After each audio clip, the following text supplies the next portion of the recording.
Okay, so what time is it? Like 10 after? Okay, I'll do like a little introduction.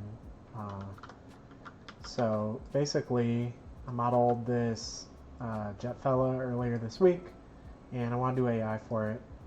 So right now, just to give you like a look behind the curtain at how AI is set up, I have all these enemy units. This is the enemy hornet type. And they all just have a state machine that I list here. So the states are, it has a spawning state, it has a wander state, and then it has aggro states, which is like speed up, turn around, and attack run. So I kind of imagine they like speed up, fly away from you, turn around, and then strafe by you. That's how they attack. Another way that I could imagine they attack is that they might circle around you, but and then when you're killed, you're put into this crashing state, and then when you crash into the ground, you go into this exploded state, and that makes you a candidate to be recycled, taken out of the scene. So if we look, all of those identifiers are basically handled by a single function called, here, maybe I need to make this text bigger. Whoop. Pixel font does not like being scaled. Let's do a different font. Let's see, font. We'll do Consolas. That was not the right font. Where did that go? Weird.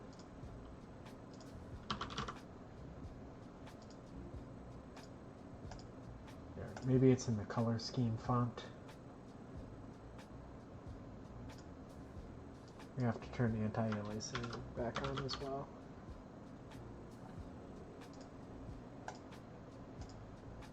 There we go. Hopefully this is easier to read.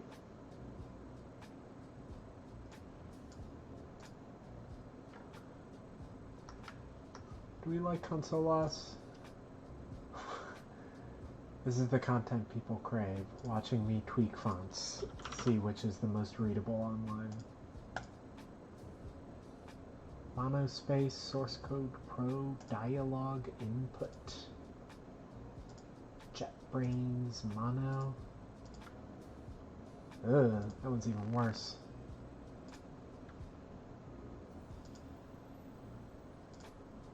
Let's see. Nah, that one's not great. Maybe source code pro.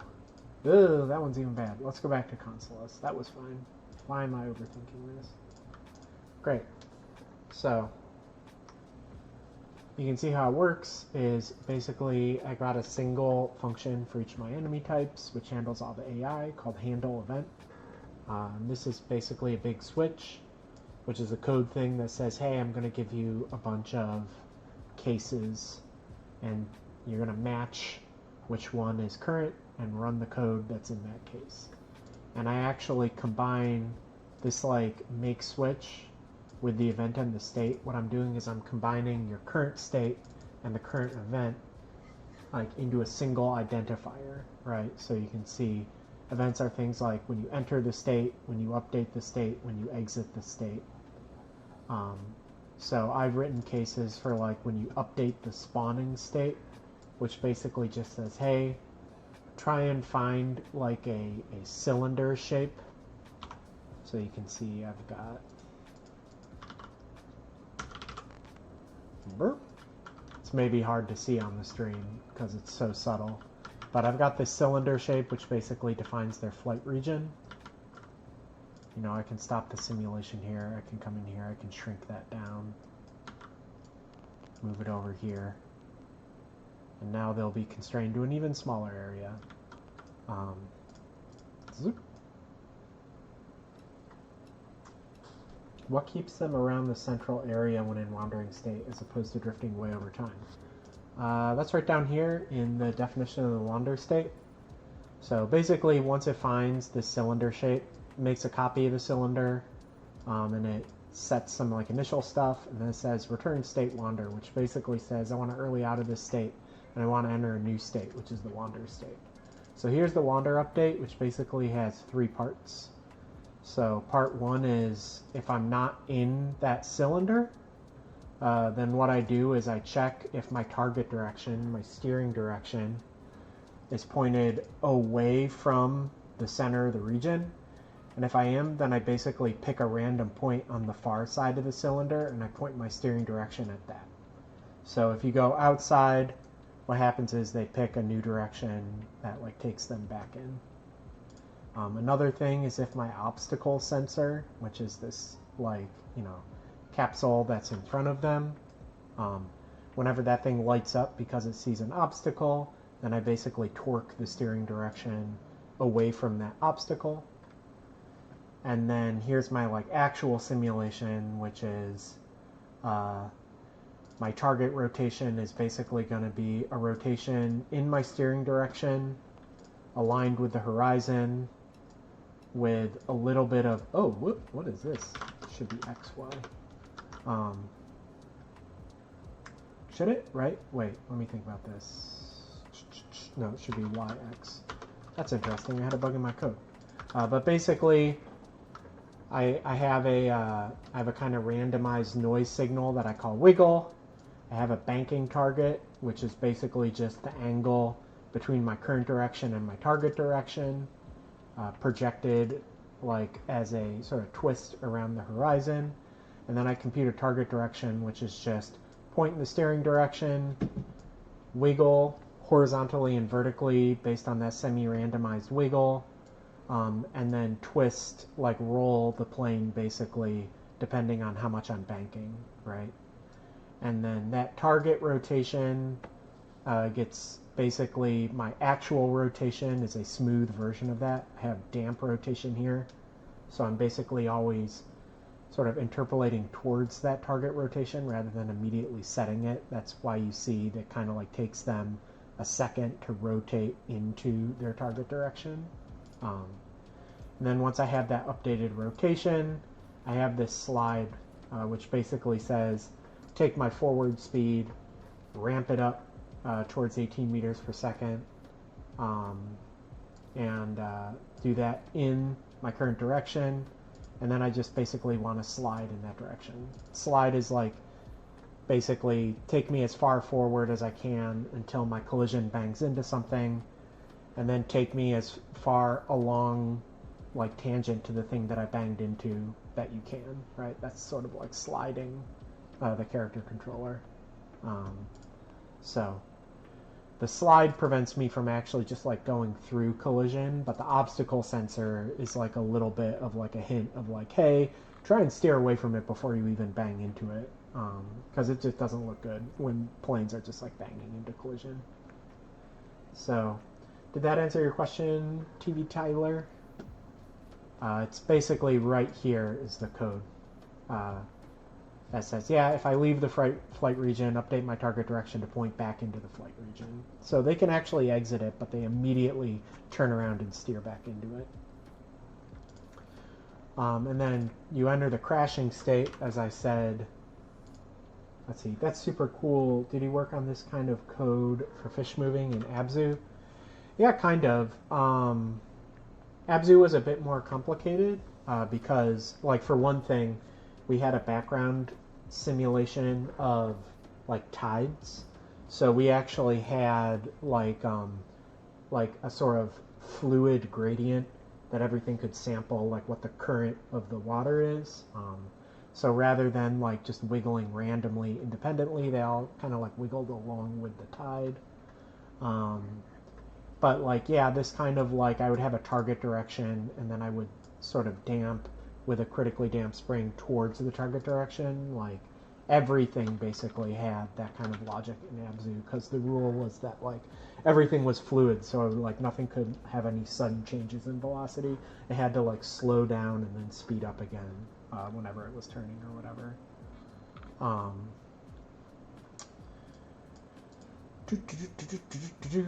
Yeah, we also, part of the currents system in Abzu meant that we actually could mark regions that contained collision. And so we actually was smarter about steering creatures away from collision long before you ever got near it. So they wouldn't even, like, generally speaking, go near walls, just like automatically. And that was basically for creatures, which were any fish that were like player size, like the Goliath groupers or the dolphins or like squids or the, spoiler alert, Precambrian fish, like deeper down in the depths.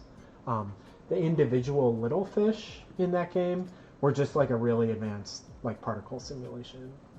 But those particles were able to sample the currents system because the currents were all run in compute shaders on the GPU. So it was like a little smarter than a particle system.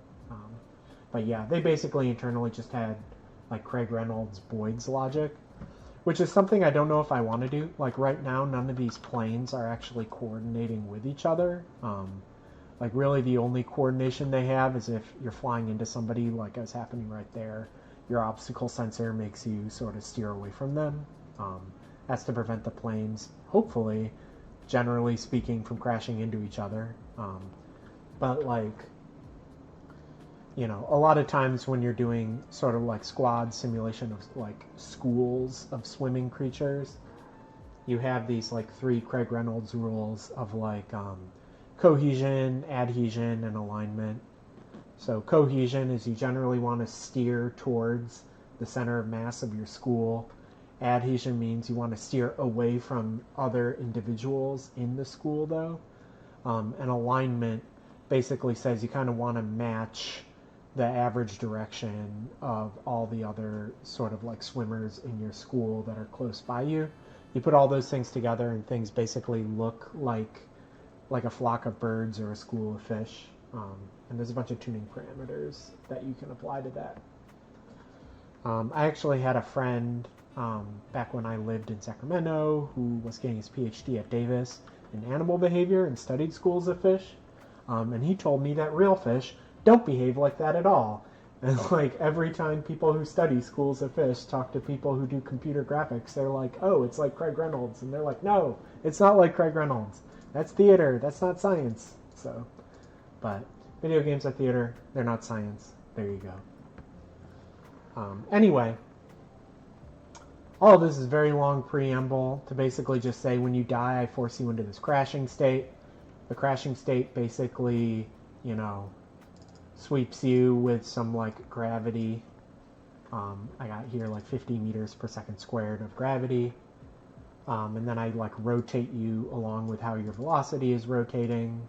So you kind of just like dip down with the ballistic arc. And if you hit the ground or if you've been falling for 2 seconds, then I advance you to the exploded state. When you enter the exploded state, I have this sort of event that kicks off VFX. I apply some explosions, I disable your collision, I hide your main mesh. And then if you've been in that exploded state for 2 seconds, I set this want destroy flag, which basically just tells my like character recycler that you can recycle this object, which means you can either get rid of it if we don't want it anymore, or you can basically put it in a hidden state if you think I'm about to spawn another jet and you want to reuse the object. So that is the current AI for these Hornets. I've had demos of you dogfighting with planes before. That was actually this enemy jet object, which I copied a lot of stuff from. This was like a very hacky like prototype code before I had a lot of other systems in place, and I kind of decided I wanted to do a rewrite from scratch with these guys rather than handle this, especially because like this one doesn't do collision handling. This one doesn't use a lot of the navigation stuff that I've built since then. It was more annoying. I also just wanted to like let the old jets just sort of like do what the old jets did without breaking them with new features, and for these new jets I would just sort of write a new thing. That's kind of generally speaking like the kind of like non-destructive way that I like to work, which is that I'm always adding stuff to the game rather than like going in and breaking stuff that are already basically working. Once these jets are like have feature parity with the old one, I'll just replace all the old jets until they're not being used anywhere, and then I'll delete them. So that's how I kind of like phase in replacements for things rather than like constantly breaking the game and having to fix it whenever I want to make changes to stuff. So anyway, stuff that I want to do. I want to do these like aggro states, right? So like they get aggro when they're near the player. I can just sort of copy over my old attack runs, or, you know, I might say like state aggro orbit might be like another orbit, like way of handling aggros. By the way, all this is in enums, so like each of these new names is basically incrementing a counter, and that's the sort of like, you know, integer identifier for these states. Sometimes I indicate what is a state by saying state. Sometimes you see I have a range start and range end. That's when I have like a bunch of states that are like grouped together, and I want to be able to just do a range check. So if you're bigger than this ID and you're smaller than this ID, I know you're in the aggro range. So there's like certain, you know, branches that I'll want to take if you're in any of the aggro states, and rather than having to compare every single individual ID to check if you're any of these 4 states, I can just do a single easy range check. Similarly, if I want to know if you're killed, I can say if your ID is just greater than or equal to this sort of killed extend ID. Anyway, so that's the first thing I want to like handle when you're aggro. And when you're aggro, I can either do these strafing attacks, I can do these orbits. Maybe I'll do the orbit first, because that one's kind of simpler. And then the second thing that I want to do when you're aggro is, so like if you look at these dinguses, I've got a gun hanging off the bottom of them. And actually, if I open the skeletal mesh here, you can see these are ringed up with 2 joints. So there's gun rigging, which is like this joint here, which I can do sort of like a swing and twist. It's not really good at doing this kind of rotation, so it can really only do pitching and twisting. And then I have this gun pivot, and this one can actually do twisting, it can do pitching, it can't really do this kind of like rolling though. But so I've got 1, 2, 3, 4 degrees of freedom on how I can like aim the gun. And then I just did a really quick smooth bind on this hose that's connecting like the main body to the gun. I think that's good enough. These are so small on screen, I don't think you're ever going to, I'm not going to care that it collapses in these extreme poses. I just think it's good enough that like when you're like mostly pointing, it's like mostly doing a good job. But so that's another thing that I want to do, is I want to write the logic for like, if I know my position and I know the player's position, how do I adjust these 4 degrees of freedom in order to point my like gun at the player? So that's going to have to be some additional like animation AI code that I'll need to write. And then, whoop, Batty has stood up. Where are you going, BB? She's getting water. There we go. You can all observe her. But so yeah, like I want to detect when you're aggro, when the player aggroes you. I want to move differently when you're aggro, so I will implement this aggro orbit state, where instead of just wandering around, they're going to like fly circles around the player. And then I'm going to implement when you're aggro that it actually points the gun at the player. And then I'll have some logic for when to actually shoot. So hopefully, you know, by the end of the next hour or 2 in this stream, we'll have it such that, you know, if I'm playing, not just simulating the scene without the player, but actually playing here, that when I get close, they'll like acknowledge me, they'll start flying around me, they'll point their gun at me, and they'll be shooting me, which is all pretty important, you know, for like doing combat. Post-stream, I'll probably implement this like strafing run, and then maybe I'll have them just do a dice roll that's like, yeah, every time they get aggroed, they'll decide whether they want to orbit or whether they want to do an attack run, or maybe they switch between them or whatever. There'll be some just like a little decision tree to handle that. By the way, you can see here I have a cup of water for our cats on my desk because they couldn't be convinced not to drink my water. So I had to give them their own.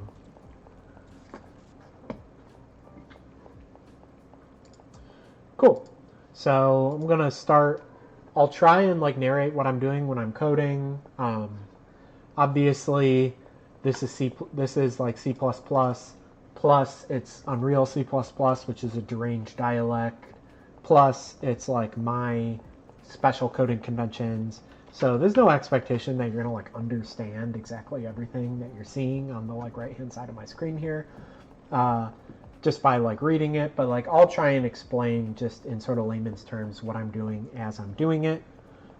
If you have any other questions, either about the game or about programming or about design or just anything in general related to Nightshift, just sound off in the chat, and like I'll take a peek and I'll answer as I'm going. But yeah, so first things first, we should enter, if you're wondering, we'll want to enter aggro if, we'll say if every enemy has an aggro component, which is a sensor like this obstacle sensor, which says whether like the player's nearby. Oh, where are we going, Batty? I guess she's taken off. I'm gonna deactivate cat cam. Oop. Y'all can see my mug instead.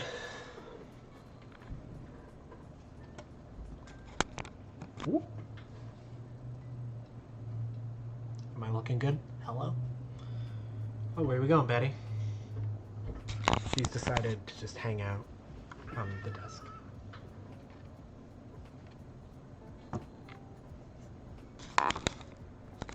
Cool. Okay. So, like I said, just like the obstacle sensor is constantly passively checking if you have an obstacle, there's the aggro component, which is passively checking if there's a player nearby, right? So we're going to say here, if you are aggro, and I should actually go in, I don't think I've configured aggro on these characters yet, so I'll show you how that works. If we look at the aggro component here, the way that I do aggro is I have an enter shape. So this is basically the shape that the player needs to be inside of in order for you to notice them. So I am going to say that that is a cone. So there we go. There is basically what they can see. I think what I want to do is I want to make this cone bigger. So maybe let's look at my old enemy jet and see what its aggro range was, because I think I spent some time fine-tuning this. So here's the old jets that I built out of these like finicky generic turbo squid assets. But this one, oh, it looks like it had a secondary enter shape too, where it was looking both in front and behind, but it was checking in front 1250, and it was checking behind 2500. Is that right? Like twice as far? Wait, let me make this bigger. Zoop, zoop. Yeah, I guess so.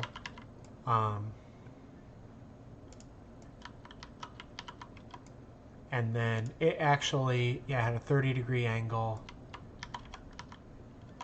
And then looking backwards, it had a 15-degree angle.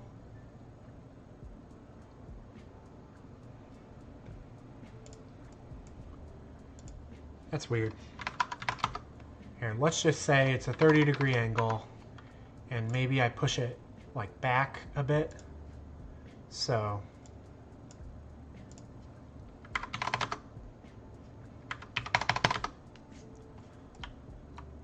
they can see a bit behind them, but mostly they see in front of themselves. So we'll say this is the enter aggro thing. So if you're directly behind them, or if you're like next to them, or if they can see you in front of them, they're going to be aggro. And then I will say requires LOS. LOS is line of sight. There can't be anything in between you and them for them to see you. I also have can see sneaky here. This is players have a status effect on them called sneaky. And sometimes if you're sneaky, I don't trigger enter aggro. But for now, I'm just like, yeah, they can all see sneaky characters. Basically, right now, it's if you're the spider tank and you're climbing, I set the sneaky flag on you. But so then now the exit shape is, once you've turned it on, it's going to stay on until you exit this bigger exit shape. And I'm going to make that this, oh geez, this is completely invisible. What is going on? Even on my screen, I can barely see it. It's like out to here. But it's, man, I wonder if I can fix that. Let's see, aggro, opponent visualizer.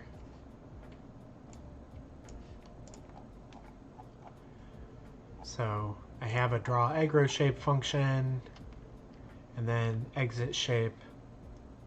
What is this?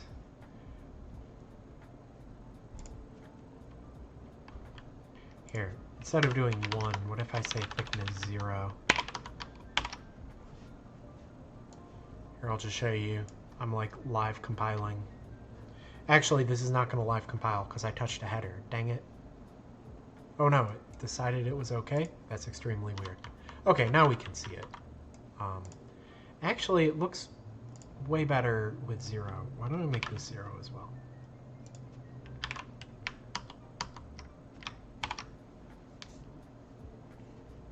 There we go. So, you can see basically, I can make this big again.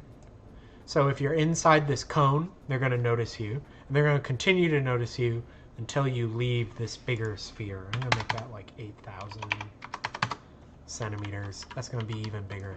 By the way, I keep saying like meters and centimeters and stuff. Those aren't like, those are just terms of art. Like, basically, Unreal is scaled around human proportions. So even though you're a giant mech, I pretend the mech is the size of a person. So, you know, 1 meter is basically just the size of the player, right? So when I say 8,000 centimeters, I mean 80 players wide, right? So, yeah. A meter is not like a physical meter in the world. I think actually like 1 meter is, I think I measured it, it's actually like 10 meters in the 1 meter in game is like 10 meters in the real world. Anyway, like 10 or 12. But, so yeah, basically you don't require line of sight in order to stay aggro, and you need to be outside this like bigger range. So, other things here is I have this like cooldown seconds, which is like basically the minimum amount of time that you stay aggro. So I think like jets will stay aggro for at least 10 seconds. Like even if you like enter the shape and then immediately exit the outer sphere, like they're gonna stay aggro. Yeah, 10 seconds, 5 seconds. I'll say they'll stay aggro for 10 seconds. So that configures their aggro. Where are we? Oh, going around. Oh, that's nope. Where'd my code go? There's my code. Anyway, so if the player triggers aggro, we are going to return. We are going to enter one of those aggro states. So we're going to enter state aggro orbit.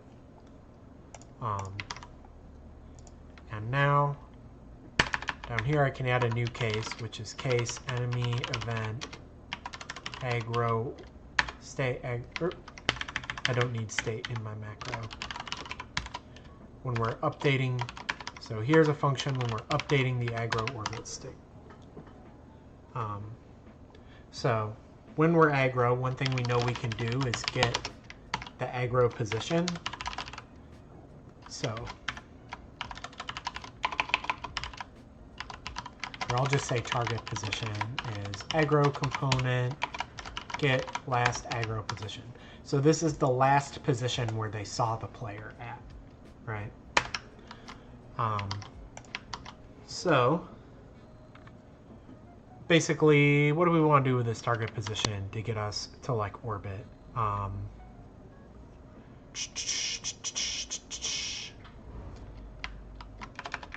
We'll have like,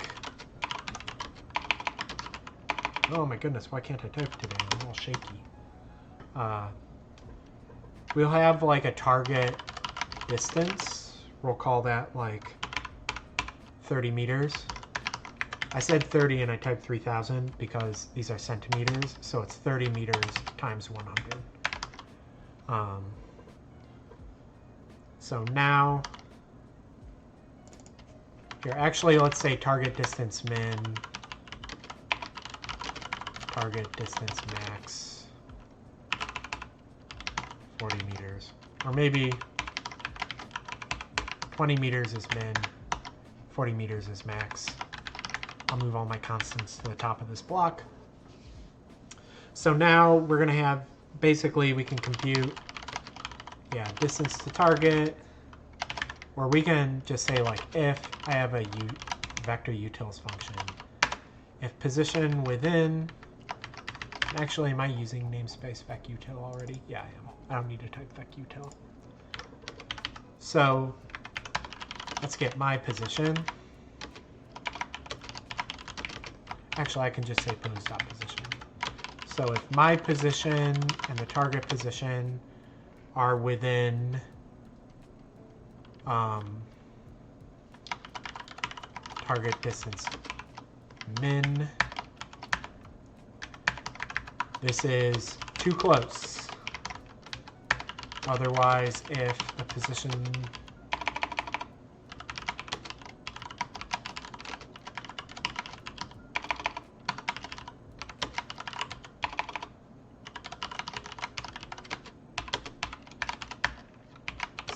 sweet spot. They are in the right distance from the player, otherwise too far. Great. So I think what I want to do is, if you're too close, we want to fly away from the player. So I'm just going to set your steering direction to pose.position minus target position dot get safe normal. If we're in the sweet spot, then I basically want to set my target direction to be like 90 degrees. Here, let's just compute ahead of time here. To target dir equals target position minus pose position get safe normal. So if we're too close, we want to do negative to target dir. If we're too far, then steering direction equals to target dir. And if we're in the sweet spot, then my steering direction, let's think about this. Let me open up like a drawing program real quick. What we're going to want is, so here's the player. There's somewhere. Here's me. I'm right here. I have some current velocity. I've also got some current target direction, which might not be exactly the same. And basically, if we think about a circle radiating around the player,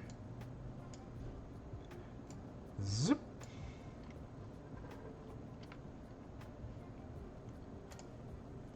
actually, let me yank this out.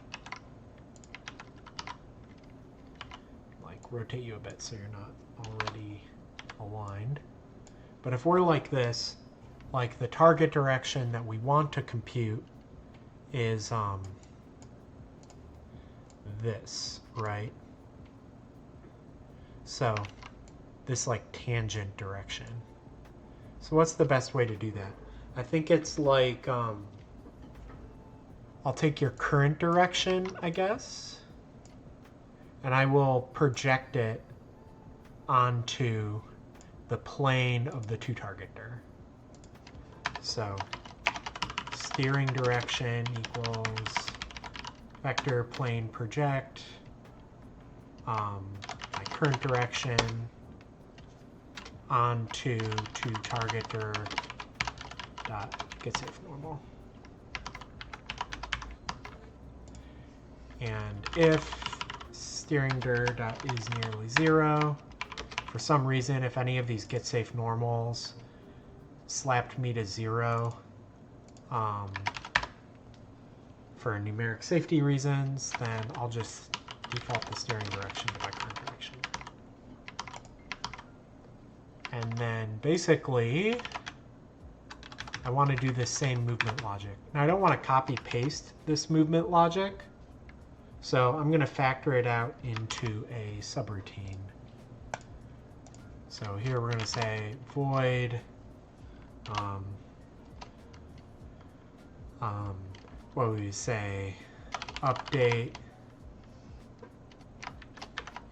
move towards steering direction.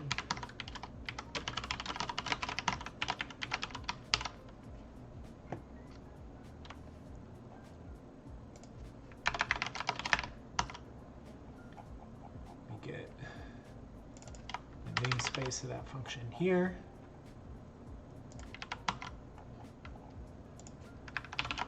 So we'll just copy all of this, move it into this handy-dandy subroutine.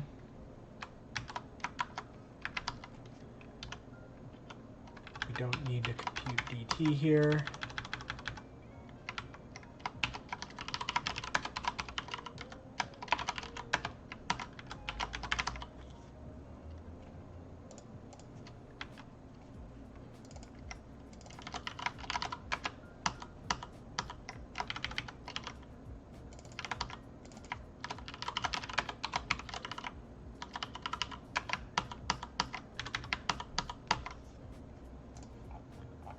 So now move towards steering direction. I can just call that with event.update.time. This all goes away. I can call that same subroutine here. Bada bing.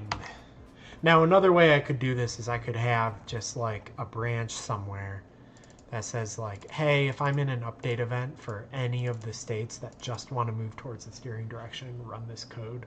That might be like a better structure later. But for now, I think this is just the most sort of easily readable thing. Let's see if I can just do a hot recompile. I cannot do a hot recompile. Why is that? Line 220. Steering direction. Actually, I'm going to go to enemy unit. I'm going to add a shorthand here.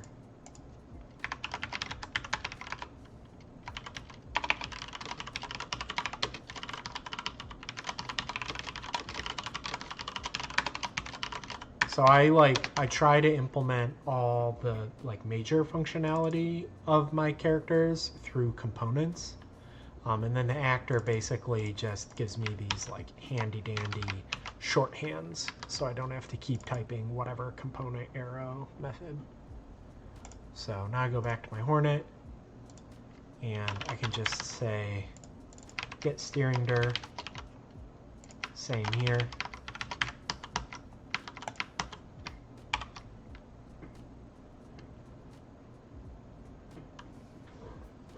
Let's see if we can compile everything. I touched a header, so it has to compile more files. It's annoying. Oh, is it going to work? Linking patch. Successfully linked patch. Great. Yeah, as long as your edits that you're making to code fall within certain constraints, like you're not adding or removing fields from classes, you can hot recompile the code like that, which is pretty important for maintaining whatchamacallit, development velocity. So let's see. When I'm in this state, just to make sure I know I'm in this state, I'm going to do a little bit of debug drawing. Draw debug line from my position to the target position. We'll do this at the bottom of the function. The color will be pink or magenta, I guess. And then I can leave everything else default. I'm going to put a pound if one around this so that it's easy to turn off.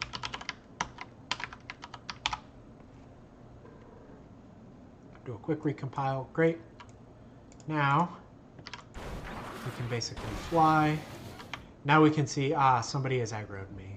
There they are. Oh, everybody's aggroing me now. And are they basically flying around me? I think they're basically flying around me, right? Like if I flew away this way, everybody's still going. I think I can do F8 to just like let the game go. Yeah, look at everybody go. They're all just kind of scooting around me. They'll just, as my guy goes, they'll just keep following me. The distance is pretty whack though, right? Like, if we come back in. Oh, they're actually, I mean, in situ, it's not that far away.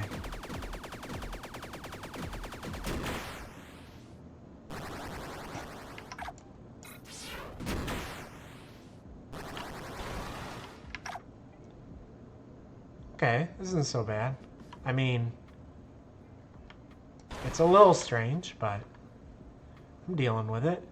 Now, we probably want some rules, because, I mean, right now it's not checking their flight region at all. So, like, I can drag them way out of their flight region.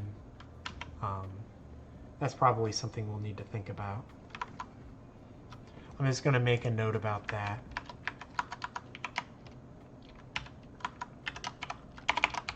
Should we cancel aggro if you're too far from your flight region? Question mark. Cool. I also think I'm going to move these comments in line.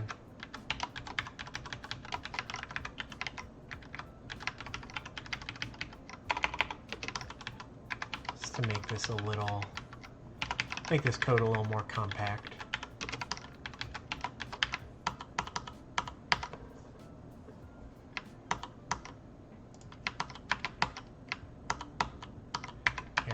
I'll just like highlight what I'm doing in all these pieces of code. Determine new steering direction.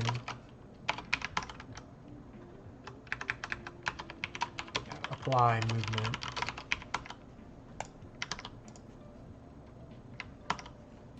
And actually, this question, I've got notes like at the top here.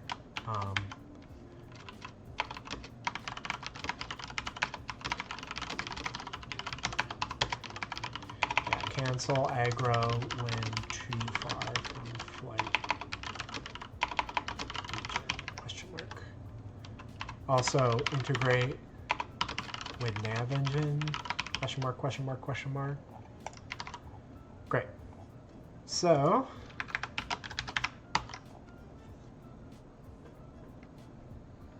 everybody on board for all that boring coding we just did? Just to sort of reiterate, I've determined these distances. If you're less than 20 meters away from the player, I steer away from the player. If you are more than 30 meters away from the player, I steer you away from the player. Otherwise, and actually I might just say like, put this here, make this the too far case, so that the default case is the sweet spot case.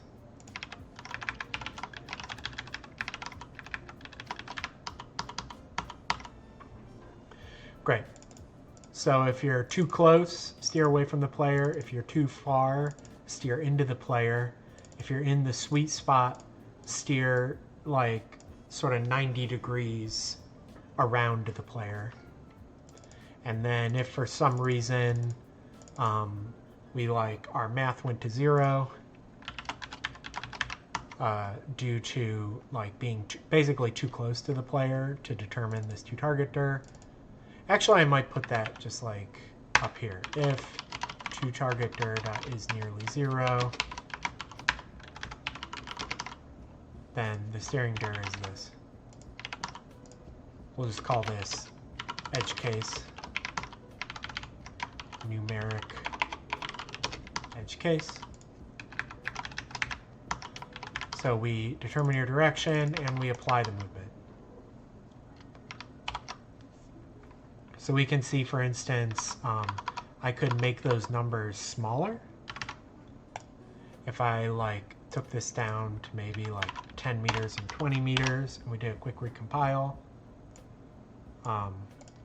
what would happen is that when they get aggro, they're actually going to fly a lot closer, right? So look at that. Now he's only like 10 player lengths away from me for the most part. And you can see they're still doing that wiggle logic and other things.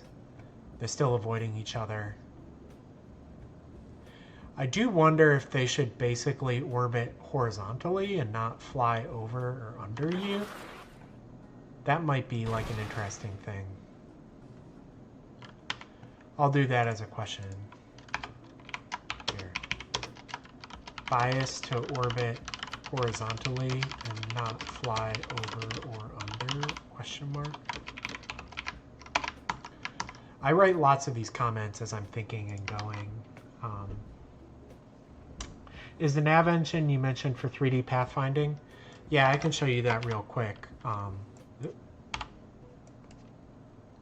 Here, we'll just make this big. And if I go to my city gym,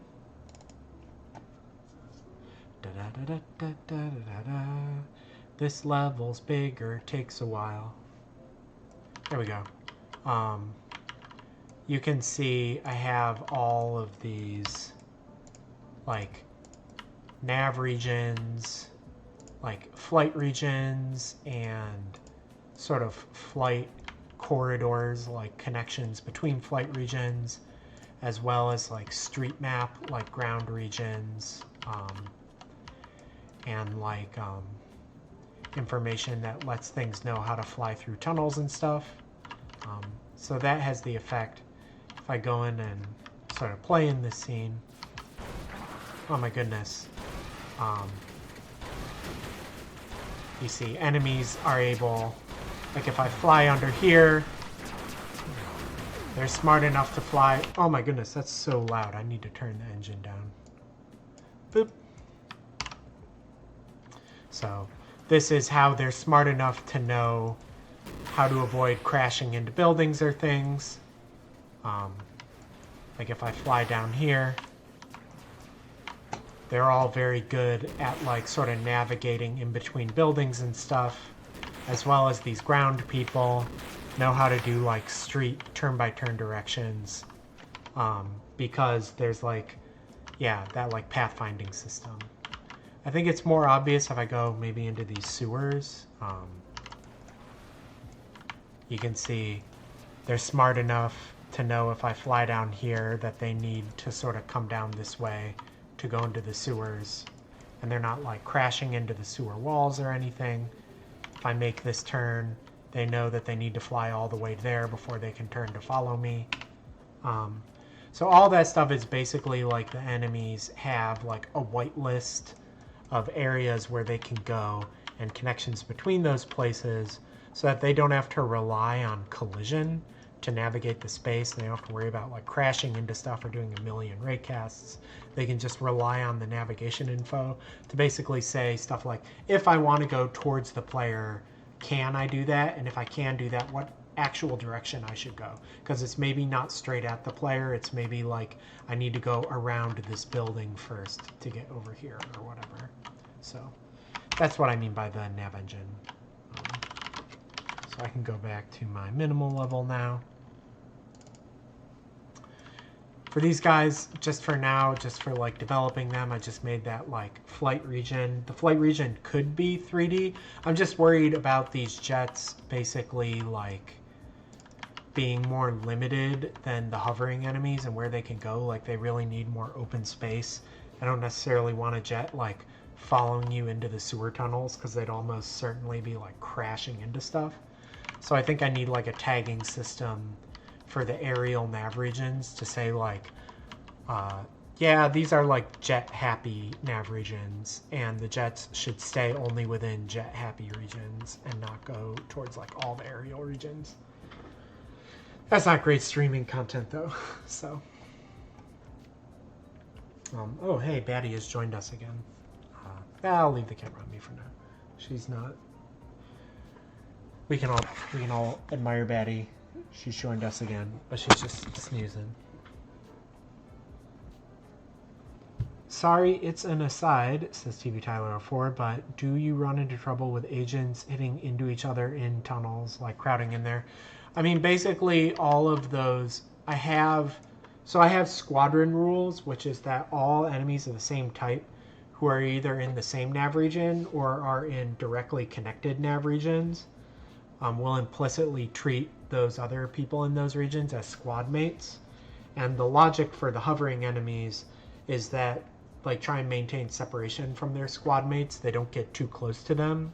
And then they also try and they have some like repulsion force if they get, like the obstacle avoidance here if they get too close to the walls. So that has the effect of basically causing them to line up. So, I mean, it's fine.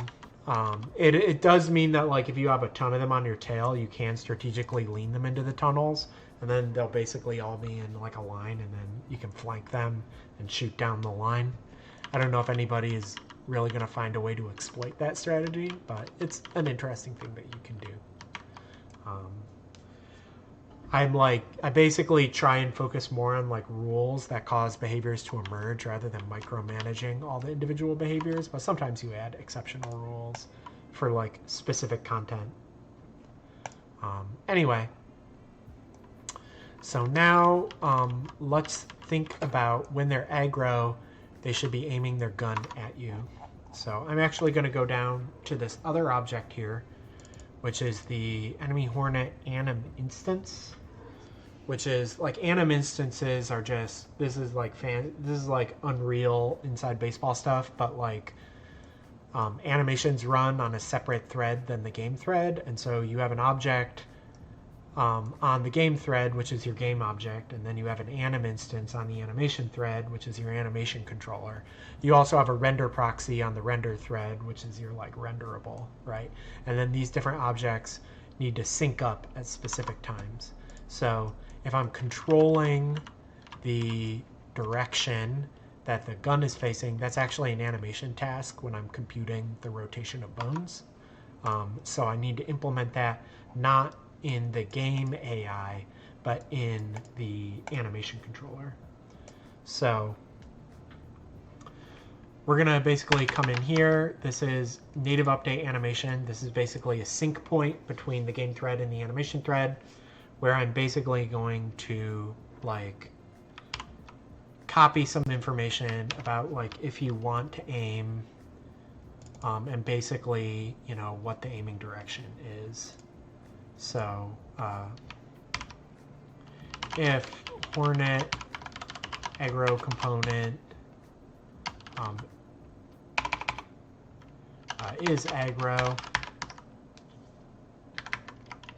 if you're not aggro, then I'm just going to say B wants aim is false, and then just leave it alone. You see, I've started to think about this, but I have two rotations. One for the rigging and one for the gun barrel. So like I was saying before, we have two rotations. Let's actually go in here and like identify them, right? So there's the gun rigging, where I have, what is this? The green rotator, which is pitch.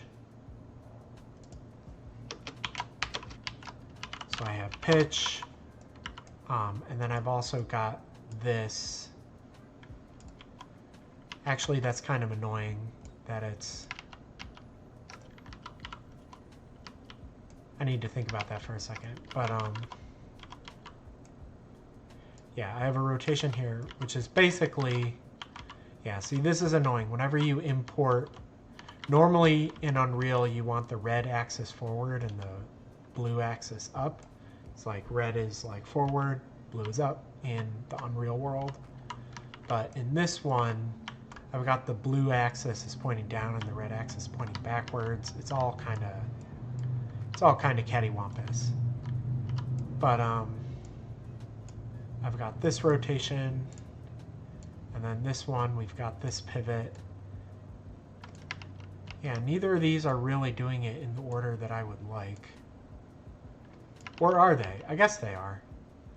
Anyway, I just need to make sure I apply my rotations in the right order.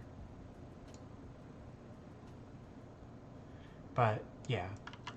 So, the main thing is that neither of these are using roll. They're all using pitch and yaw. Yeah, this is using... Yeah. Here, I'll just put this here.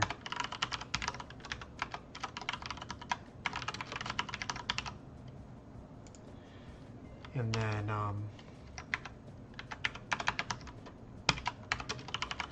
rotations use pitch / yaw.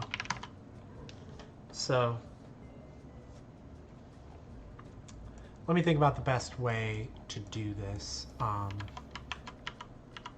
It's kind of annoying that I've got like 2 pitches and 2 yaws. I think what I'm going to do is, here's my strategy. I'm going to compute the spherical angles, the pitch and yaw, that points from my center of mass to the player, which is obviously going to be offset a little bit. We can account for that later.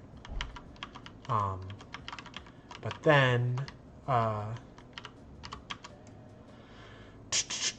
what? I'm basically going to, compute the pitch and yaw, and I'm just going to apply half of it into this joint and half of it into this joint. And they should combine correctly, I think. So we can get that target position again.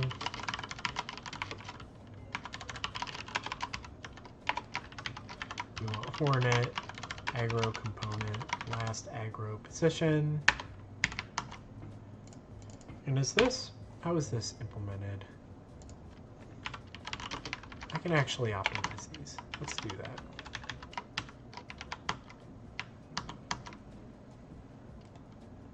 I think doing that might actually force me to shut down and restart the engine. So we're just going to write this code, and then we're going to come back up again. So there's the target position. I have pivot position, which is hornet's position. I'm going to do a note. Actually offset this below the hornet some distance. And then, 2. And these can both be like this, because I think those all return pointers, right? Yeah. Then I can say 2 target position is target position minus pivot position. I could say normal.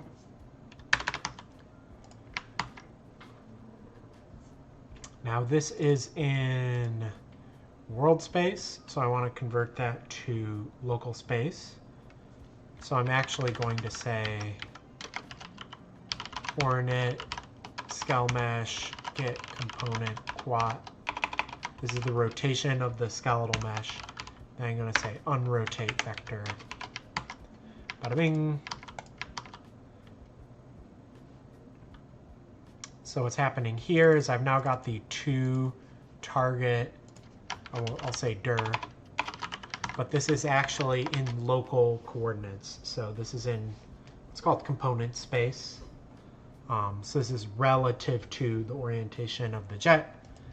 Everything in the animation basically operates in local space. You never really want to think about world space. So now I can say, I can actually F rotator, We can say aiming angles is to target dir dot to orientation rotator. This is basically going to give me the pitch and yaw. And actually, let's just come in here and we'll just say aiming angles.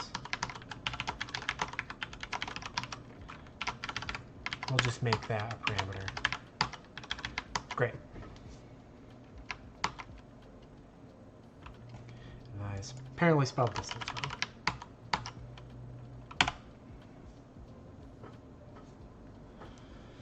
Okay, I just whacked F5, which means that it's recompiling. I can actually show you here. Look at it go. Isn't this exciting? Oh, I had a syntax error. Where was it? Don't want that at the end.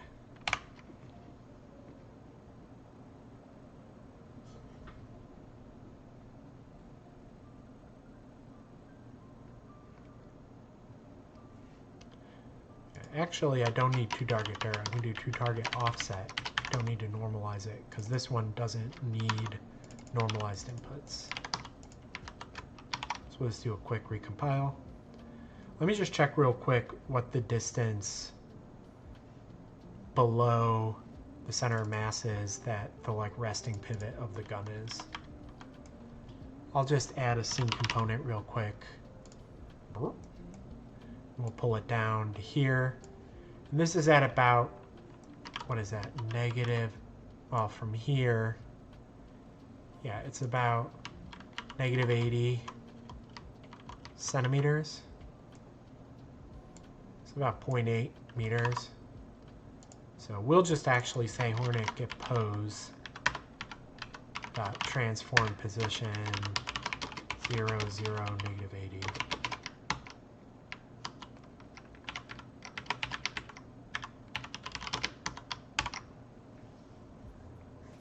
Recompile real quick. Bada bing, it found it. Here, I'll move this up here so everyone can see it. I will also move this over here. We can get rid of this thing. I was just using that to measure. I think I actually could have just done the like left view here and like right clicked or something. There's some way to measure things. I mean, I could have seen like here's 100 is down here. So yeah, it's about 80. Great. So now let's make we need to make an actual animation object for this dingus. So I find the skeletal asset, I right click and I say create animation blueprint, AVP, hornet. This animation asset, we want to reparent it because in code, this was called the enemy hornet anim instance. So reparent this on the enemy hornet anim instance. Got it. So now what we want to do is say mesh space reference pose. And we want to have two transform bones. And then that gets plugged into the output here. So we're going to start with the reference pose of all the bones. Poseidon Magnus says, is this completely solo dev? Yeah, I mean, basically you can look up on, like, you can search Tiny Galactic on YouTube for some of the dev updates I did, but the story of the project was there was I started the project. I started to get some interest in the project. I gathered a group of people who were interested in collaborating with me. We pitched. We bombed at pitching because everybody bombed at pitching this year because interest rates went up. And all the bosses and all the management at all the major publishers and the major studios decided they were going to do sector-wide layoffs and screw workers. So basically everybody else had to get jobs. I decided to continue solo developing it to try and take another crack at it, getting funding next year. So maybe we get funding next year and I can bring some more people back on. If we don't, then I'm just going to finish this as a solo, but it will be a much smaller game. That's kind of the basis of it. But yeah, I went from being like a helper elf programmer to like doing everything. So this model, I modeled it. All the character animations, I animated them. I've been going through and replacing illustrations with my own crappy illustrations just because, like, you know, I don't want, you know, there to be a mismatch between like my friend Evan's incredible illustrations and my less incredible illustrations on any new stuff that I have to draw. But in a nutshell, yeah, that's basically it. So anyway, this is the like animation controller. Like I was saying, we're going to start with its reference pose. We're going to rotate two bones, the rigging and the whatchamacallit, the gum pose. We're going to convert those to like the form that the output wants. And then that's going to be output, which is basically going to write them out to the render thread, which is going to write them out to the shader, which is actually going to render it in the correct pose. I see, very impressive. I have a Star Fox clone I'm making in Unity, so I'm taking notes. Yeah, I mean, like I have some tunnel sections in this one, but I'm trying to distinguish this from like other like rail shooter Star Fox games, because there's already like Whisker Squadron and what's the other game that I'm thinking of? It's, wait, let me check. I think I'm in their Discord. Maybe I can just find it. X Zodiac, which are like doing an incredible job. I like kind of don't want to compete with them. So this one's more of like a bulk slash or a Zone of the Enders, like maybe even some Armored Core elements.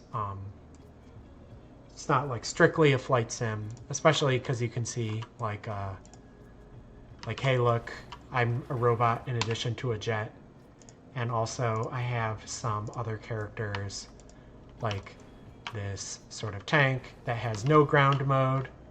It has only, or it has no air mode. It has only a ground and climbing mode. And then there, I do have this. This is my like Star Fox, like R-Wing type one. But this one is crazier because it has no horizon locking. So this would be like for advanced play. But yeah. Let's see. Whisker I felt wasn't good. Zodiac was nostalgic, but nothing new. I mean, like, yeah, it's, I don't know, it's tricky. Like, Whisker Squadron, they're, like, continuing to do updates to it. They're doing the whole, like, roguelite thing, so, like, the levels are actually randomly generated. So I think they're suffering right now with a problem that all sort of roguelike flight sims have, going all the way back to, like, Galac Z, where it just starts to feel, like, samey rather than novel. But they have some, like, good ideas in the pipe for that. Anyway, so the first bone that we want to modify was the gun rigging. The second bone that we want to modify was the gun pivot. We only want to do their rotation, so I don't need to expose position or scale as pins.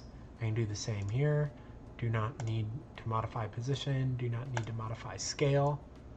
And then the rotation, what we want to do is add two existing. Same here, add two existing.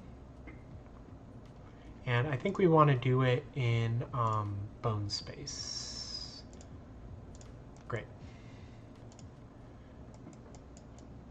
So we did, I'll show you how these parameters work. We made this aiming angles parameter and this want aim parameter. So in here, I can just say wants aim. For these modified bones, I can actually, there's this alpha parameter here. Right now it's taking a float value, but you can change that to take a Boolean value. And we can enable blend settings to basically say that it like blends in and out 0.1 seconds. So now, one thing you can do is you can just like wibble this in like this. Unreal 5 to basically say, yeah, enable this transformation when I want to aim the gun. But you can actually also right click on the slot here and just choose wants aim from this binding menu. I think it's like functionally the same. I think this is just simpler because there's like less boxes and noodles. You weren't able to do that in Unreal 4. You can do it in Unreal 5, and I love it. For these rotations, we have, so I do want to come into this update here and just say we have aiming angles. But what I want to do is, what I think I need to do is I need to multiply it by a half to get like a half aiming angle, one for each of the two bones. And then I also need to negate it because the bones are backwards. So instead of hard coding that all into C++, I just have logical aiming angles here. And then I can say like multiply scale rotator by negative 0.5, promote to variable. We'll call these like half angles. Zip. You basically, any math that you're doing, you generally want to do it in update, because if you feed any math into an input, this like lightning bolt that's in the upper right here is going to disappear. And if basically you have any nodes here that don't have those lightning bolts, it means that it's going to slow down. Like, it means that it has to run like a slow animation path rather than a fast one. Geez, this is Blueprint, right? I'm not familiar with Unreal, unfortunately. Yeah, I mean, like, this is part of the whole, like, idea of the dev stream, is to maybe show you what it's like to be in different environments. But these are basically, these are animation blueprints, which are a special type of blueprint within Unreal that are, like, they're not on the game thread, they're running on the animation thread. So you can actually do pretty sophisticated animations, and it basically doesn't cost you any game performance. Final Turn says, yo, how's it going? It's going pretty good. Just to show you what we've done so far, we've got these dinguses that are flying around. I added aggro to them so you can see I have this debug line that's drawn when they're aggro. At the moment, they handle aggro by basically just flying around you.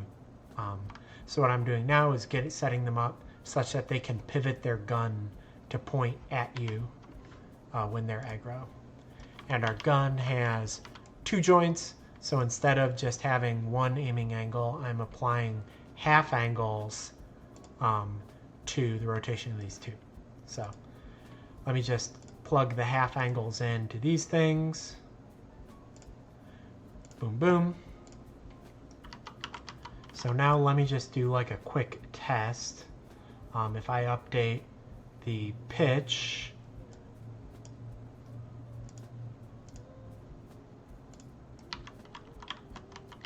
are these dinguses not doing stuff? Oh, if we want aim, so here we go. So there, we can see how the pitch is changing stuff, and we can also see how the yaw is changing things. And it's looking like it's rotating them in the right order. I was afraid I was going to have to flip the order, but it's looking pretty good. So now we have this option to aim the gun built in. Obviously, there's going to be issues with like limits and snappiness, but I basically for now just want to make sure it's like working correctly. So we come in here, this guy gets aggro, and oh, I added this new animation controller, but I didn't actually add it to our game object. So I go to the skeletal mesh, I say the animation here should be ABP hornet, whoop. And now we can see it is, they are in fact pointing their guns at me, right? Or are they? I think they might be doing some stuff backwards.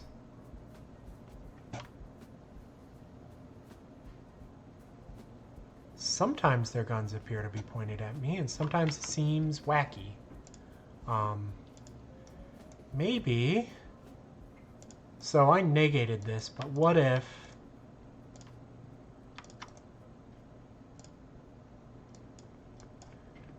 the pitch was by a half and the yaw was by negative a half?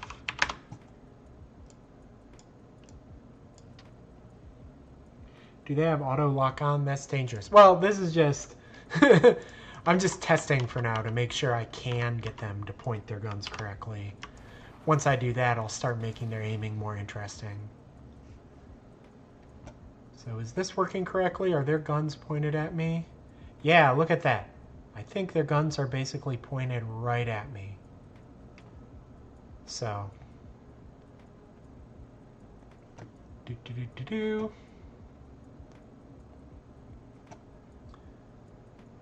So let's just see. I believe if I go to BP Hornet, they have a bullet shooter. Yeah, here's the bullet emitter. That's connected to this gun.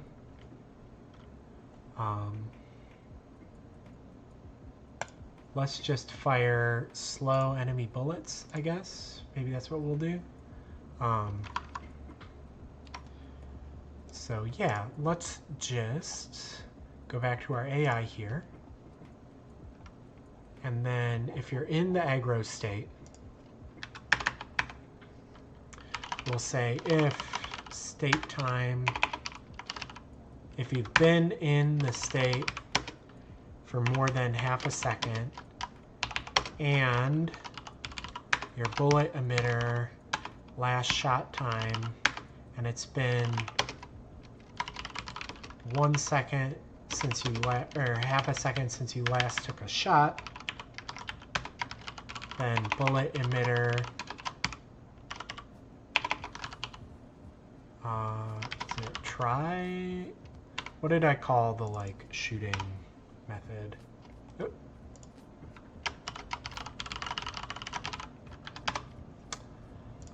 Spawn bullet from component, I guess. So why do I say spawn? I should say emit. This is more of like a particle than an object, but I'll change that nomenclature later. So now it's very dangerous, but now that when they're aggro, about every half second they should shoot. Okay, so you can see, because they're pointing the gun basically directly at me, but they're not doing any dead reckoning. As long as I'm moving, they're missing. But if I'm standing still, they should all start hitting me. Right. Go down on the ground here. Oh, you know what? When I'm on the ground, they're derping out against the ground because all the obstacle avoidance was only handled in this wander state.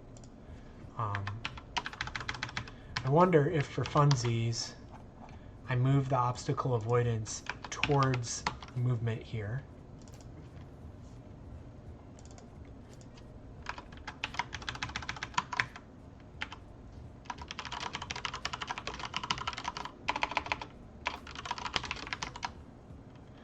Equals get steering direction.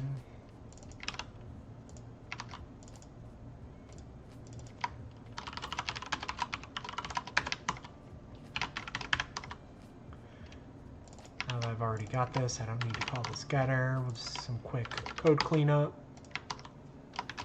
But great.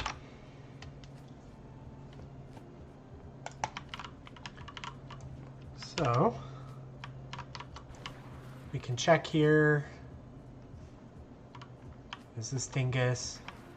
And then if I'm standing still, they should all basically be hitting me. Yeah, so their aim is basically okay. Like I said, as long as I'm moving evasively, they're missing me because they're shooting where I was and not where I will be, and their bullets are slow. So if they really want to hit me, they're going to have to do dead reckoning. But maybe for gameplay reasons, it's better if they don't have dead reckoning. Anyway, here is this insane maelstrom that they're creating. Probably don't want them all shooting at the same time.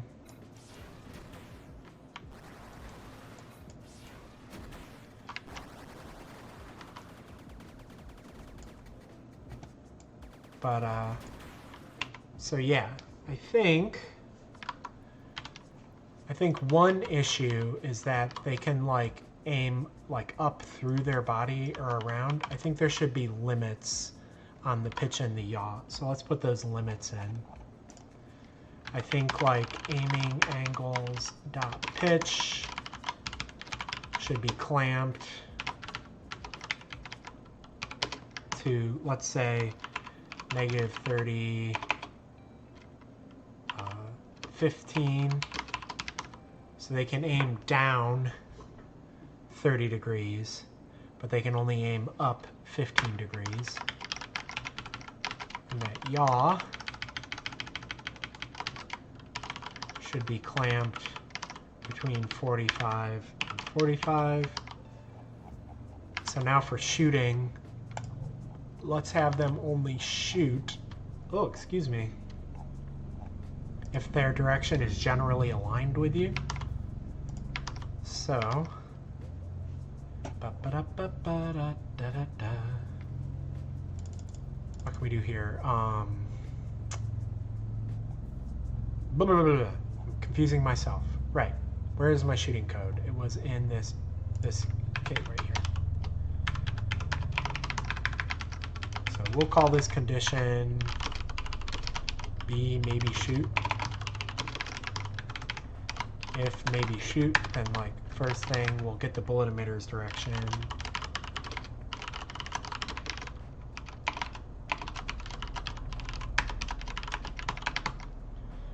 Then we'll say if emitter dir dot, this bar right here is the dot product in Unreal. So if the emitter direction dot to target direction is greater, so these are both normalized, so the dot product is going to be the cosine of the angle between them. So if that's greater than, let's say if you're aiming within 30 degrees of the actual position of the player, then we're going to emit a bullet.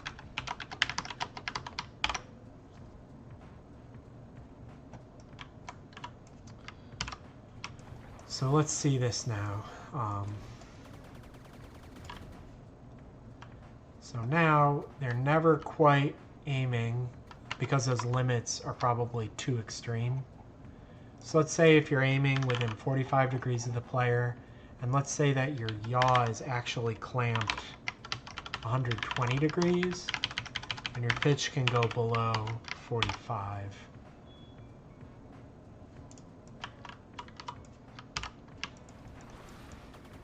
I think I can shoot them to get aggro.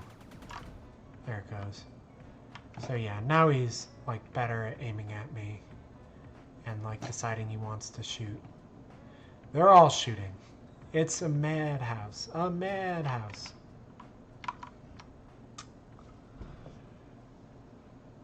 First time chat, Lord of the Dreams says C++ or Blueprint. I mean, I do both. I mean, my rule is that I do all my gameplay code in C++, and then I use Blueprint just for like basically VFX and audio effects. So kicking off particles, kicking off sound effects, modulating material parameters, or like running the animation decision tree, all that stuff happens in Blueprints.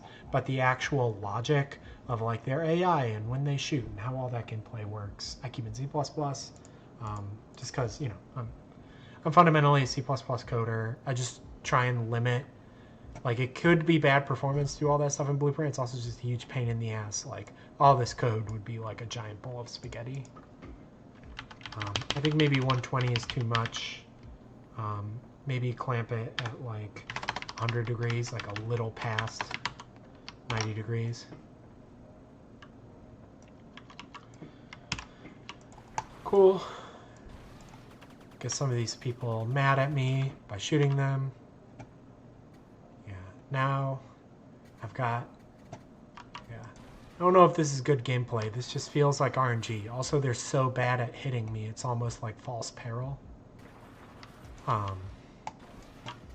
So I do think like flying around me is not maybe the best time for them to be attacking. I think I need to implement strafing runs where they fly away from you, turn around, and then fly directly at you and shoot basically directly at you.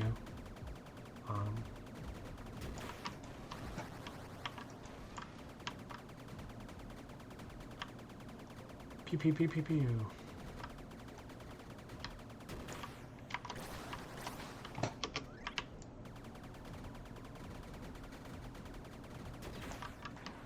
Okay, let me just see if I like go into robot mode and hang out on the ground. Their obstacle avoidance is still taking them away from the ground. So yeah, they're still basically maintaining height above the ground. Oh, they crashed into each other. That was hilarious. So this state is still pretty cattywampus. I think like the bullets don't feel great.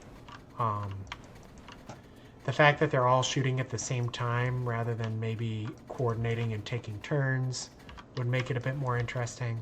I just need to get those strafing runs back in. I think shooting while orbiting is like not particularly interesting.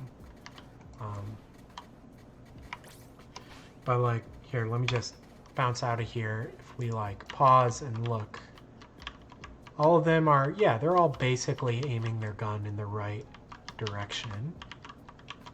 And I don't think the gun, I mean, obviously the skin is like struggling to handle these extreme deformations, but you can't really see that, so I don't really care about that.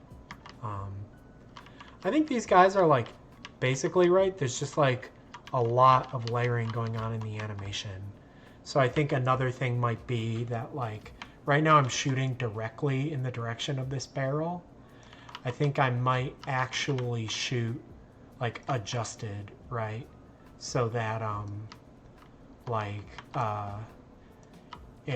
the bullet doesn't necessarily come straight out of the barrel, but the bullet itself might be rotated up to 5 degrees to get like a more accurate shot on you. But generally speaking, I mean, like, it's working better than I would expect for how like stupid it is implemented as like a first pass. So this is at least like giving me like hope that this is like a good like starting baseline. Very bullet hellish. Yeah, I mean, it's bullet hell in the sense that like there's a lot of bullets on the screen, but it's not bullet hell in the sense that the bullets don't really have a pattern that you can predict, which is like the thing that to me like makes a shmup. I've been like thinking about that a lot, like how to do patterns in 3D, because it's really only like if it's a rail shooter and you're flying into the screen, the patterns can just be coming at you, right? Because the camera is basically fixed into this 2.5D like space. But when I have full 3D and I can rotate the camera, it's a little more sort of chaotic and wild, and you're always looking at things from like an angle. So I don't have like a good answer for that yet, but it's something that like I think would be pretty innovative if we could figure out something like, especially if it's like the kind of quirky or unusual solution that like a AAA game wouldn't do, so that it doesn't just look like every other game that you've played. But yeah.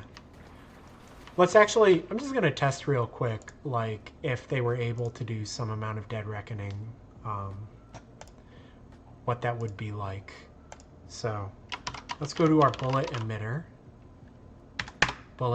component. And I called this spawn. I actually want to say emit bullet.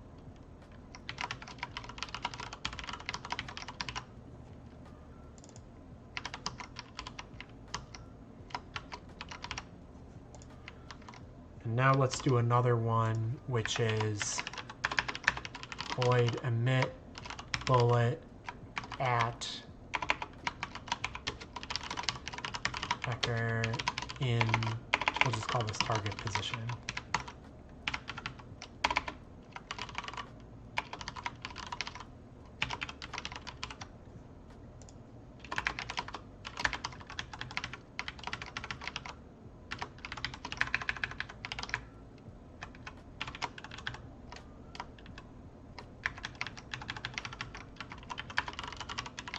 Let me just flatten this code out a little bit. So let's go through this So there's a preamble here, which is basically like mark a timestamp of my last shot time, so I know the last time I emitted a bullet. I need to check bullet manager, which is like, did you properly assign a bullet asset to me? It has that Mecha Battle Royale feel to it, says Lord of the Dreams. That's pretty cool. Yeah, I mean, like, I don't know. I'm putting in, like, the beginnings of the scaffolding that you need to do multiplayer so that you could do more of, like, a Battle Royale thing. That will not be in the initial early access release, though. That will be a big button on the main screen, which is, like, multiplayer co-op with a big under construction icon on top of it. So hopefully for the full release, maybe there will be a preview and an update to the early access, but it's definitely something that's been on my mind. I kind of like the like Zelda Four Swords style of multiplayer co-op, where like technically you're on the same team, but also you're kind of competing with each other to see who can do more kills or pick up more money or whatever. Great. So emit bullet towards position. So I am going to add some new parameters to the bullet emitter here. Edit anywhere, blueprint, read write, category equals bullet emitter. So not so very story. Yeah, this was, I mean, I was like talking a little bit about this on my like devlogs, but part of the transition from the team effort to the solo development is that I can't really do narrative missions that are super linear because that is just like a huge amount of like content overhead. So instead, I'm going with a sort of like arena type thing where there's like 3 main arenas. There's like the city, there's an alien planet, and then there's 0G deep space, like space stations and stuff. And the idea is that you'll pick a map and then you'll pick either time attack mode or survivor mode. Time attack mode, there's 5 minutes on the clock when you start. Beating mini bosses gives you time extensions, and basically it's like Katamari rules. You're trying to see how much like money you can pick up in the fixed time limit. Survivor mode, I'm just gonna like go crazy on all the spawners and just swamp you with enemies until you die, and you just try and see how long you can live. And it's a lot more self-directed play. I also was kind of referenced, my friend Esteban showed me the City Trials mode in Kirby's Air Ride, which is pretty interesting in that like there's a bunch of like sort of like hidden objectives in this sort of like arena-based map, and you learn about the objectives when you do them. Like one of the objectives is like, you know, do 10 tricks like in one run, and like when you do it, it's like, oh hey, guess what? You figured out this one sort of secret objective. And there's a big grid of them, and so you can see like which ones you found and which ones you haven't found yet. I think that's like more interesting than like the way Rollerdrome did it, where, you know, it's open-ended play, but you have these specific goals that you earn victory points for. But in that one, there's just a to-do list that's shown to you ahead of time. And so you're kind of just like running through the checklist and seeing which tricks are like, you know, which sort of like stretch goals you want to go for each time you re-enter the arena. I like the idea that it's not just that there is a to-do list, but the to-do list is hidden, and by being curious, you can like discover the items on it. Because like I want to hide like a lot of secrets and sort of special stuff in the level, so that like it is rewarding to actually replay it. Because like maybe people won't realize that the city map has a huge sewer complex underneath it until like the 3rd or 4th time they play, and they're like, oh shit, I was missing all this stuff. So, and then like you basically rope that into like a Steam leaderboard, and that should hopefully create a loop.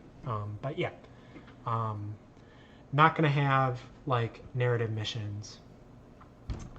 Any point system or just a point and shoot? I mean, the point system is, I mean, the narrative design that we do have is that you're a freelancer, so everything is about making money.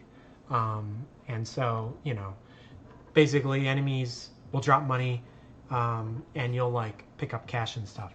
Guys, looking forward to the narrative, LOL. I mean, like maybe if we like get money from publishers and we can come back, we can like start to re-enter some of the story mode stuff. But like I think that like the story will still exist, but more in the way that story exists in like Street Fighter, where like there's characters and the characters have backstories, and there's some like lore dumps, like secrets that you can find, and there will be some like characters reacting to stuff that happens in the scene, right? Like there'll still be like incidental dialogue and stuff. It just won't be like, you know, like like Armored Core, where there's like a checkpoint based thing where there's like you do this and then you do this and then you do this, and there's a little bit of flavor text around it. It'll be more just like sort of like commentary narrative. Are you looking to build a new team or solo dolo for a while? Sorry to hear about the split. I mean, it's just like I'm continuing to work on it until the next time that we get a chance to go back and like pitch for more money, but like I'm soloing into early access right now. So I mean, I'm still like asking for help. Like, you know, my wife's a writer. I'll still like ask her for help on writing the dialogue. I have some friends who are artists who like I may want to pull in favors for, as well as like, you know, trying to maybe find a way to do a deal for the composer I was working with, Troop, to contribute some more tracks, maybe on more of like a profit share basis rather than a like fixed fee. But that's all business bullshit that I hate even thinking about. Let's go back to programming. Another thing that I don't love, but I love a little bit more than I hate business. I'm gonna come in here. I'm gonna say there's like a muzzle. I'm gonna say cone angle is like how much the bullets are allowed to be emitted relative to the direction of the muzzle. So we're going to default that to 5. And I'm also going to come in here and say dead, reckoning, seconds. I'm going to say like basically you can extrapolate your target's position up to a half a second in the future to try and shoot them more accurately. And when I emit a bullet towards a position, I'm also going to give it the velocity of the target to do that dead reckoning. So let's come back in here. So we're going to get the component transform, which is basically the position of the muzzle. Then we're going to say like to target dist. So the distance to the target is the distance from the transform location to the target position. How did you learn Unreal Engine C++? Well, I mean, I've programmed C and C++ for like 2 decades, like longer probably. I don't know. I think I first learned C when I was like 15, back in like, I'm about to reveal my age, 1998. And then, you know, the Unreal dialect of C++, I just picked up when I was working on the game Abzu at Giant Squid. So Giant Squid Studios, where I used to have a job. And then, you know, I did way more of it when I was at Heart Machine. You know, I worked on a number of projects there that were all done in Unreal. Poseidon Magnan says, what's your favorite thing to do or that you want to do in game dev? I don't know, I like technical animation. I like doing like procedural animation for the characters, IK, doing like reactive, interactive animation. That's kind of like my specialty. It's also what I studied in school. So, you know, I like projects where I can focus on that. But, you know, I also just, anytime I'm like, that's the thing that's like personally satisfying to me. And then I think like on the meta, anytime I'm like interfacing directly with somebody else. So either I'm making a tool directly for somebody else, or if I'm making gameplay that I'm then going to get to play test and like see people actually play, like that gets me pretty juiced. Wait, you were 15 in 1998? STR, I don't know what the R means, FU. Yeah, no, I was born in 1983. You can tell I'm year of the boar. But I'm older than I look because I have a painting in my attic that gets old and ugly as I remain young and virtuous looking, even as I lead a simple life. I don't know how else to describe it. I don't know. My secret is that I was vegetarian for a long time.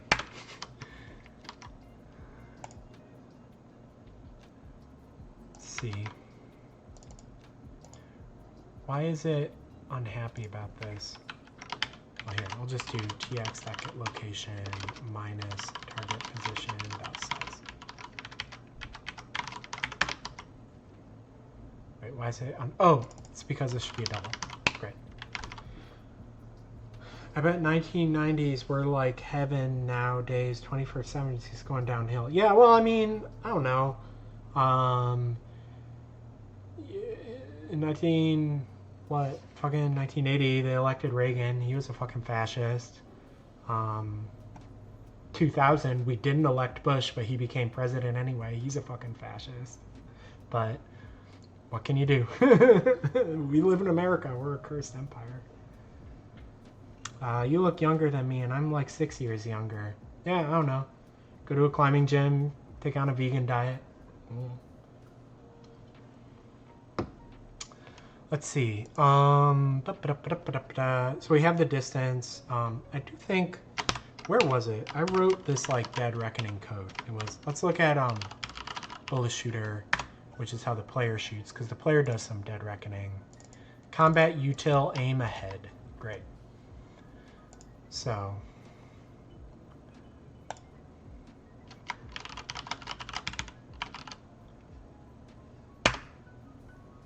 aim ahead, I need to have the shooter position with tx.get location. I need to have the target position with target position.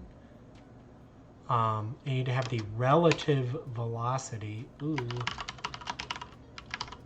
We'll just say target vel for now. And then we want to have the bullet speed. I can get that from the bullet manager. Bullet manager is basically just the type of bullet. All of a single type of bullet are in a single object, which runs them as like a particle system. So instead of referring to specific bullets, I refer to the manager for a type of bullets. And then what does aim ahead return? Aim ahead is going to return, yeah. Dead reckoning position.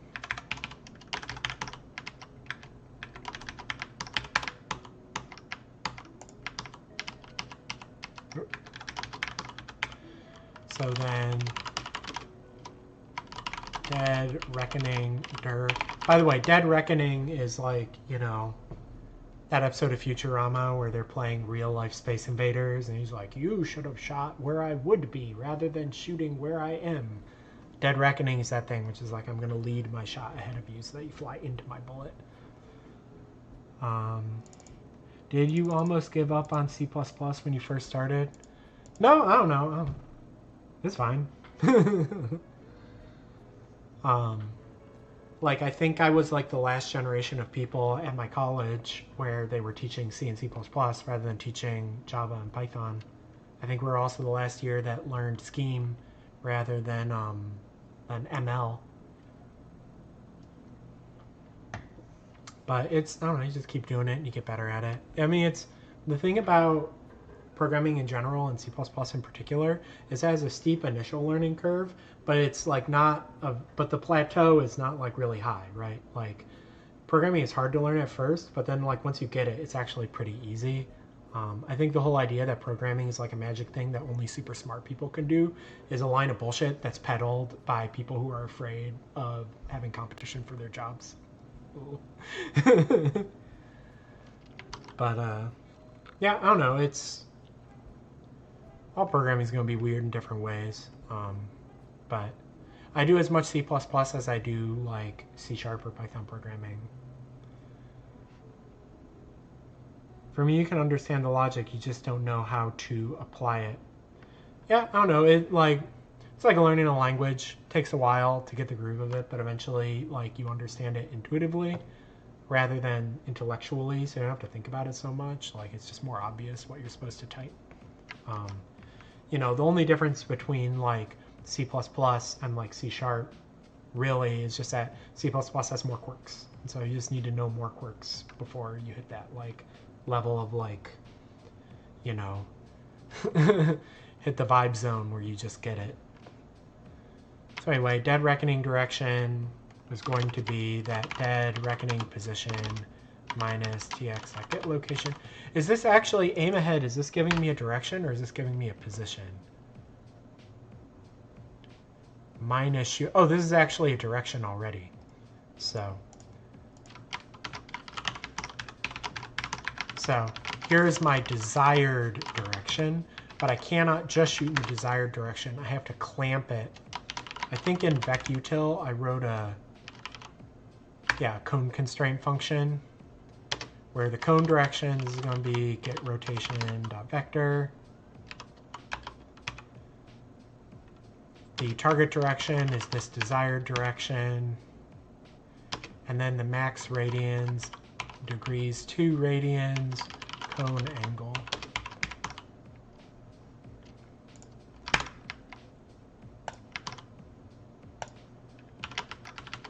Const f factor actual direction, or I will say clamped direction. Then we'll say bullet manager, spawn bullet. The shooter is the owner of this component. The position is the transform location, and the direction is that clamped direction.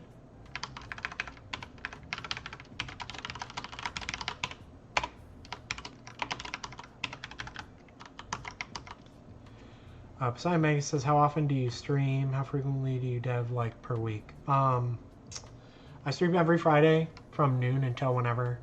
It's usually like 2 or 3 hours. I want to do more often, but it's tricky. Like,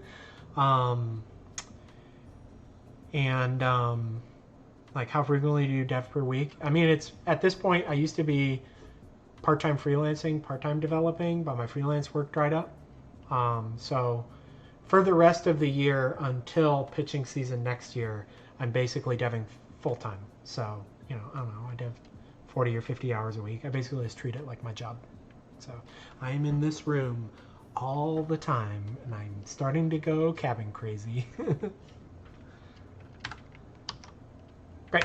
So I don't need to split that over multiple lines. It's pretty short. So now we have this emit bullet towards function. So let's call that in our hornet enemy instead. So where was it? Here we go. Emit bullet towards, and then we'll say target position, and then the aggro component also get last aggro velocity, checks the velocity of the target as well. So whack F5, start compiling. Come watch the slow business happen. At least you got books to read. Yeah, I guess so.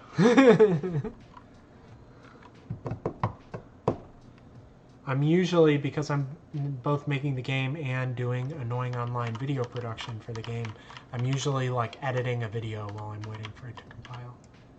Slagging my poor computer. Okay, so now they should be scarily smart about shooting me. Okay, they're definitely hitting me more often. If I start to fly, they still seem pretty bad at hitting me. What if I increase that cone angle? Oop, not the animation blueprint, the regular blueprint. So if I find that bullet shooter component, where'd you go? Oh my goodness, I'm going crazy. Here we go, bullet emitter. The cone angle was like 15 degrees.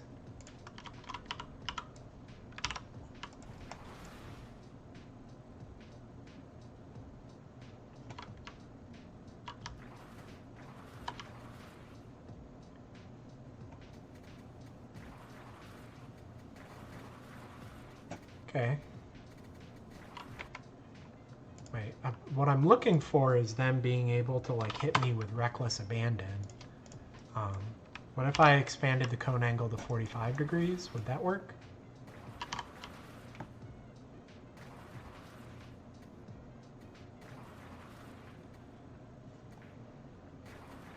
Yeah, they're getting better at hitting me.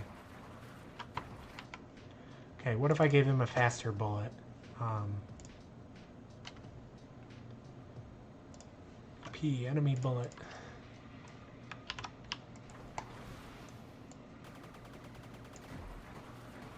Now they're hitting me like crazy. There we go. Great. So let's take this back down. So basically I wanted to make them like unbelievably difficult and then basically start stepping it down until they were doable. So let's remove this cone angle so I can only shoot within 5 degrees of the direction.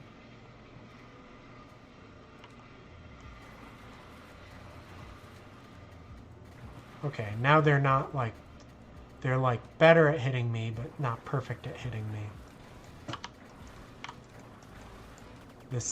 This situation of them flying around me and shooting at me is still kind of untenable. What if they... Let's go back to our orbit. What if they flew insanely close to me? What if I pulled it in another 5 meters?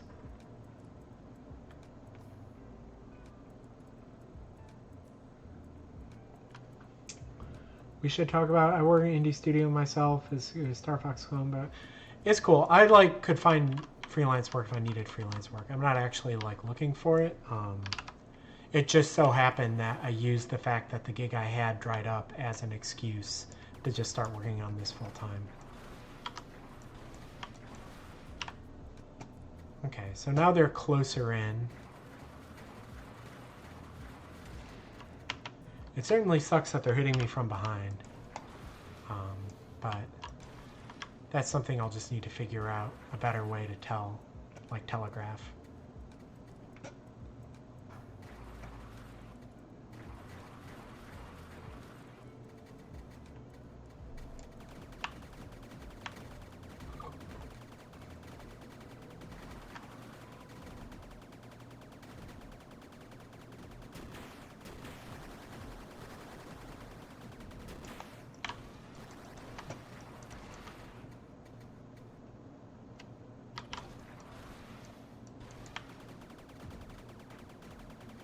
Yeah, I think once they're like coordinating more as a squad and not like flying independently and shooting independently, this type of gameplay may like work better, but I think at least we've got it pretty good.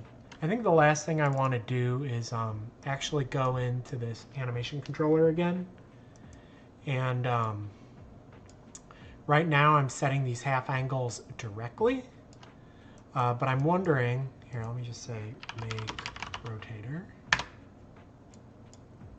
from pitch and yaw. Boop, boop.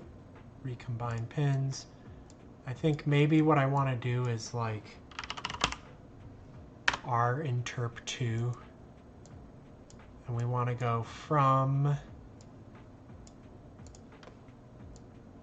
half angles to the target, delta time, interp speed of 10.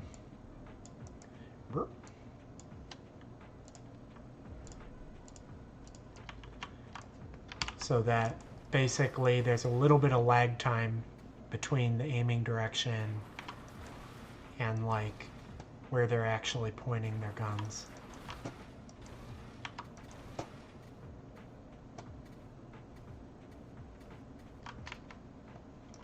Okay. So this is like pretty good, pretty interesting, at least for the moment.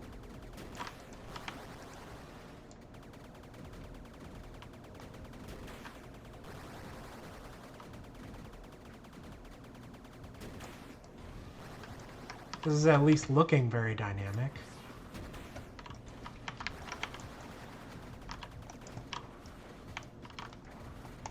Oh my goodness, just let me fly.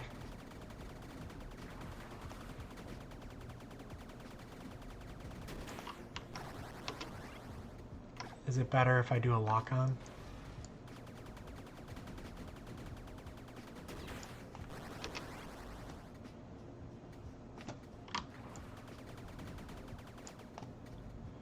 Ooh, my lock-on is not good enough. Once they go off screen, it takes way too long to catch up. That's an interesting thing I'm going to need to fix. But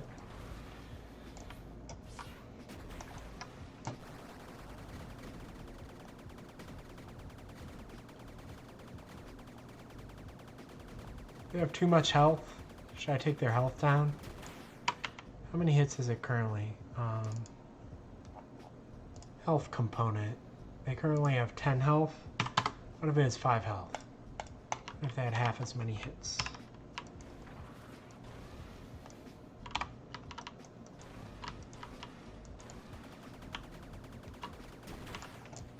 Whoop. Whoop.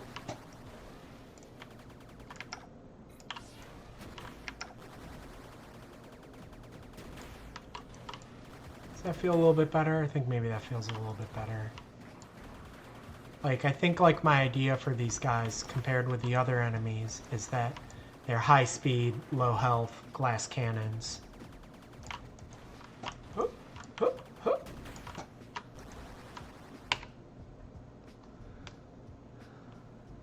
Not challenging enough, try 7. Okay. Yeah, I don't know. But, I mean, the basic rule, I was just demonstrating the great rule of thumb to how to pick game design numbers, which is that you should never micro adjust them. You should always just double or halve a number. You should just keep doubling and halving until it's right. You should never be like, oh, 107 is too low. I should do 109. It's like nobody cares about that kind of change. It's like 107 is too low, then you should do 214. Stuff like that. Great. Anyway, I am, what time is it? Okay, we've gone to 2 o'clock. It's been like 2 hours. I'm actually, as always, as I always say when I get to this point in the stream, I'm getting kind of hungry because I haven't had lunch yet. But thanks for watching. Hopefully it was interesting to watch me just like code a little bit. But, you know, just in summary, you know, we got them to check me out when I was aggro. We got them to, whatchamacallit, fly around me. We got their gun to aim at me on the animation thread. We got their bullet shooter to shoot at me, and we actually made the shooter a little more intelligent. We gave it a little bit of dead reckoning so that it could try and lead its shots a little bit. And my takeaway right now is it's feeling a little bit too chaotic, so I think I want to think about how to get them to act as a squad and not just as a bunch of individuals crashing into each other. And I also think I want to have a different type of attack where instead of just maintaining distance while they shoot around you, that they actually fly away from you, they turn around, and then they fly directly back at you and do strafing runs like real jets do. I had an earlier prototype of that, so there's a lot of code that I can copy paste for it. So hopefully I'll have maybe some like footage of that coming out soon. But yeah, definitely thanks for watching. Nightshift Galaxy, you can Google it, you can find the Steam page and wishlist it.